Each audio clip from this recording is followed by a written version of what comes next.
Hi everyone, today I'm going to be reviewing Love and Hip Hop Atlanta Season 5, Episode 1. So we starting off with KARLIE, Red, Rasheeda, and Tammy. They talking amongst themselves. They're out at like a dedication memoriam for a rapper who was killed a few years ago. And we not even 4 minutes into this episode to where we get our first eye roll, because Tammy's saying how she's lonely, walking, he's out on the road making money, and she's in that gorgeous 8-bedroom house all by her lonesome. And Rasheeda gives like an eye roll like, anyways, I guess she mad because that house her and KIRK was building last year still hasn't come into fruition. Then we got the King family. They are the family of the young man who was killed. He was a rapper out in Atlanta, and for a slight second I thought that was Mama D getting at the limo, until like I looked clearly. I was like, that is not Mama D.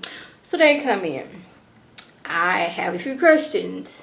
Mainly, why is there VIP area in the middle of the room? That's one thing. Second thing, why do they have a rope sectioning off that VIP room, the VIP area? Because it didn't make no sense to me. Like, the VIP to me, you off and secluded from everybody else.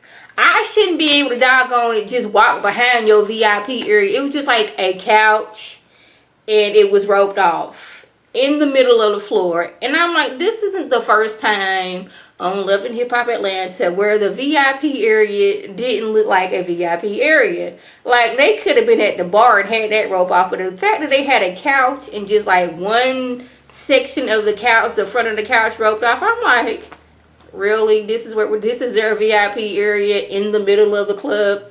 Okay, Mona, is this what you're giving us? Okay. Now, we not even 10 minutes into the episode, and we get our first suspected case of cheating.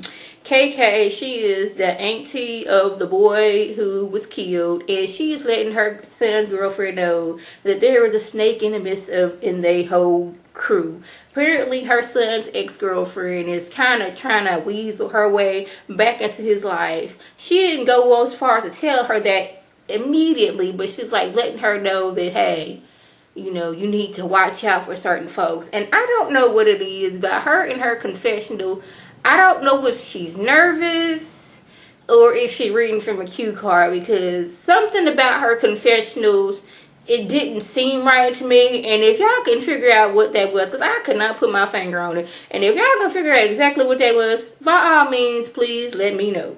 So we have Scrappy and Mama D. So them two, they have a relationship problem. Y'all know Mama D then got back with her ex-husband Ernest, but come to find out, Ernest seems to be allergic to working and paying bills.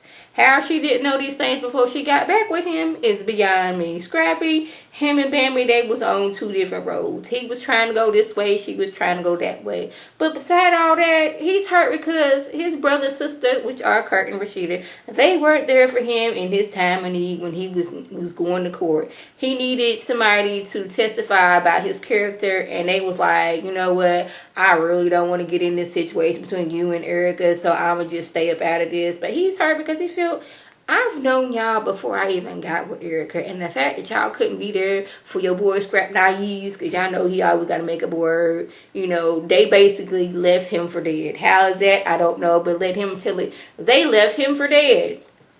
We gonna talk about that a little later, but you know, he mad at this time. But Mama D, being Mama D, she's ready to go and confront KIRK and or Rasheeda about not being there for her son. But he's like, you know what, Mama, just stay out of it. Don't go over there and do anything. No, just don't do. But y'all know Mama D. Y'all know Mama D. So we have Mimi. She is happy because she is in a new relationship. And her and her new boo Chris, they decided to go kart racing. Now, I automatically knew this was a woman because she wasn't saying him, boyfriend. She was saying boo a lot. So that automatically, my spidey senses was up. And yes, now Mimi is dating a girlfriend. I guess this is good for her because, you know, she has not had the perfect track record when it comes to men. You know, first we had Stevie J, and they had been together like 13 years, but I'm assuming 12 and a half of those years he was cheating. Then she got with Nico, who only used her to further his fame. Her getting into that video where I don't even think it made the top million. I know that's not a thing, but you know, that video he did with Johnny. then them two making that sex tape. Basically, he was using her from the beginning. And he was married, and like he convinced his wife that Mimi was the bad guy in this whole situation, even though he lied about being married. But anyways, so she is happy now. Arian knows and her daughter knows, but she is ready for the world to meet her new boo Chris. Yeah, so Chris is gonna have a birthday, and she's ready to let everybody know, this is my new boo. I am happy. Yes, clap for me. So we have Scrappy and Young Jock. They are both single, so it's only befitting that they would get a bachelor pad together so they can hook up with women. But, Scrappy, he's not all about, trying to hook up with his sister. Jock is like, okay, since I'm single, I'm not with KD anymore, and he is no longer sleeping with the mother of his child, number 4, the one with the twins. They are just parents now, let him tell it. But it's all about, just him being him. But Scrappy, he's on another thing. Apparently, he has him a modeling agency. So I guess Cynthia Bailey, modeling agency, you have you some competition out there in Atlanta. Because now your boy Scrappy, he done added a new thing on his list of, okay, now I am going to have a modeling agency. But, that's more fitting for him. Like, he can look at women and he can make money all at the same time. So we have KK. Now, she done went and talked to her son's girlfriend like, hey, we'll let you know, the mother of his child, I think she's trying to, take your place. So, I think you should do something about that. Basically, she done bucked this girl up and convinced her that she should go, confront this girl at her job, and that's what she does. And then she picks the messiest person of all to do it, which is Karlie Redd. So, we have Karlie Redd, Jessica Dime, and Jessica Dime still has on a pink wig. It is in a different shape, but it's a pink wig nonetheless. So we got messy Karlie Redd, pink haired Jessica Dime, and we have Tommy. They go to this girl's place of business, and they just thinking they there for drinks, but Tommy, she's on some whole other stuff. So she's letting Karlie Redd know, yes, my boyfriend, the mother of his child, works here, and I want to get some information. Jessica Dime, she's not really here for that mess, but Karlie Redd, she is all here for it. And this is where it was like, this is such a setup, because out of all the people who work at that restaurant or bar or wherever they was at, it was her boyfriend's baby's mother who was their bottle girl. So she comes over, they talking, they mention Stevie J. Well, Karlie mentioned Stevie J right by waitress, and she's like, oh, you talking about Stevie J? Yes, that is like my uncle. I have a child with his nephew, and then this is when we want to get information, which, you would think, why are you telling this information? It's like, oh, is it cool? He's like, y'all together? Like, no, we're not together. Are y'all sleeping together? She's like, well, when I want to. Now, what person, now this is just me thinking, you are at work. Why are you confiding into people you don't know on camera about you're still sleeping with your child's father? That just don't seem like things that would normally happen. But this is Love and Hip Hop Atlanta, so this is a Mona Scott Young show, so this is like Charlie and the Chocolate Factory.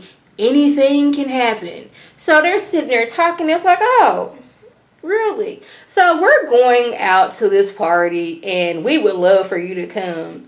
So Karlie invited this girl to Mimi's party that she's having, and I'm thinking, you don't know these girls from Adam. Just because, you didn't see them on Love and Hip Hop, you should know that Karlie Redd is all about mess and or drama.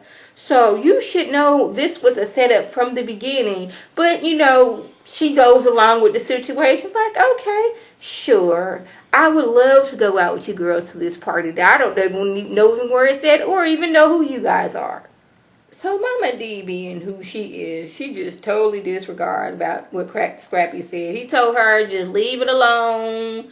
Don't go talking to Kurt and or Rasheeda. Just let it go. But Mama D, she can't let it go. This is not frozen for her. She is not going to tell, like, I'm not going to let it go. So she goes to Rasheeda's place of business and confronts her about not being there for Scrappy during his court trial. And she's like, where was you at? But, Rasheeda's mom was like, well, she's friends with Erica too, but Mama D, well, you known Scrappy longer. And but Rasheeda's like, first of all, I was in LA on business at the time, and KIRK talked to Scrappy. I couldn't just fly home. He told me like the day before what I look like, just flying home on a whim, because not on a whim, but you know, just because Scrappy needed me at the time. I was on business. So Mama D proceeds to go in her bag and take out hay, and just just made a little nest on the floor, and told Rasheeda's mama, this is for you because you have made a rotten egg. So this is, I'm thinking,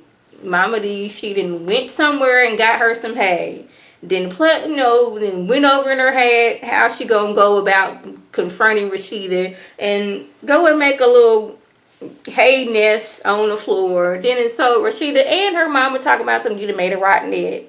I'm like, Mama D, really? This is what we doing? We out here making nests on the floor of people's businesses and confronting them, even though your son told you not to. I mean, it ain't like whatever they did or didn't do sent Scrappy to jail. He's still out there, still seeing his child, still being a daddy. So why are you out here cutting up? How do you work at one of the top financial firms in the world? Not in the city, the world. But still you need a second job as a bottle girl. I need somebody to explain this to me, because Scrap, this is the one that was cheating on his girlfriend. His girlfriend wouldn't confront it. We didn't so much confront, but she did a little intel on the baby's mother. She's telling us that, you know, she works with one of the most, you know, one of the top financial, you know, firms in the world, but she still needs a second job as a bottle girl so she can take care of her children. So she gets home, and her child's father, his name is Scrap, he is there, and they talk, and she's saying how she had met some girls at the bar, and they've invited her out. It is KARLIE Red, Jessica Dime, and a girl named Tommy. Now, immediately, there's not too many girls named Tommy.